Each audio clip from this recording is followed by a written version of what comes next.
राज्याच्या मंत्रिमंडळ बैठकीमध्ये आज 7 महत्त्वाचे निर्णय घेण्यात आले। मुख्यमंत्री देवेंद्र फडणवीस यांच्या प्रमुख उपस्थितीमध्ये ही मंत्रिमंडळाची बैठक संपन्न झाली। यामध्ये गृह, महसूल, नगरविकास आणि विधी तसेच न्याय विभागाच्या अनुषंगाने महत्त्वाचे निर्णय घेण्यात आले। उपमुख्यमंत्री एकनाथ शिंदे यांच्याकडे असलेल्या नगरविकास विभागात सर्वाधिक 3 निर्णय घेण्यात आले। कोणते निर्णय हे महत्त्वाचे 7 आहेत ते देखील आपण पाहूया। पहिला आहे विधी आणि न्याय विभाग। चिखलोली अंबरनाथ येथे दिवाणी न्यायालय कनिष्ठ स्तर न्यायदंडाधिकारी प्रथम वर्ग न्यायालय सुरू करण्यासाठी मान्यता देण्यात आली। ठाणे जिल्ह्यामधील चिखलोली अंबरनाथ येथे दिवाणी न्यायालय कनिष्ठ स्तर आणि न्यायदंडाधिकारी प्रथम वर्ग न्यायालय स्थापन करण्याच्या आणि त्याच अनुषंगाने आवश्यक पदे भरण्यासाठी मंजुरी देण्यात आल्याचा निर्णय आज मंत्रिमंडळ बैठकीमध्ये घेण्यात आला आहे। दुसरा निर्णय गृह विभागाशी निगडित आहे। कैद्यांच्या कोठडीमधील मृत्यू प्रकरणी भरपाईचं धोरण त्यातून निश्चित करण्यात आले।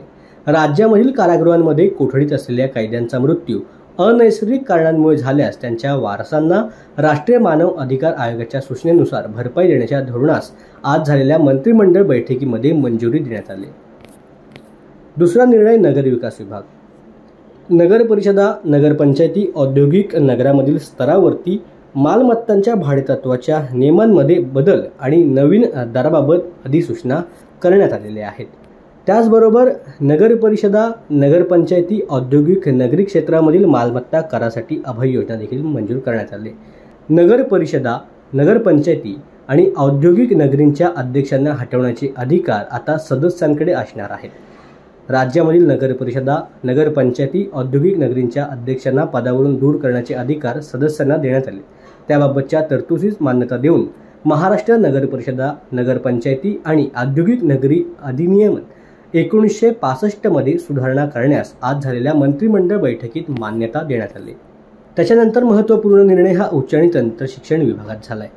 लातूरच्या पुरणमल लाहोटी शासकीय तंत्रनिकेतनमध्ये या वर्षीपासून अभियांत्रिकीचे 3 नवीन पदवी अभ्यासक्रम सुरू करण्यासाठी मंत्रिमंडळ बैठकीत मान्यता देण्यात आली।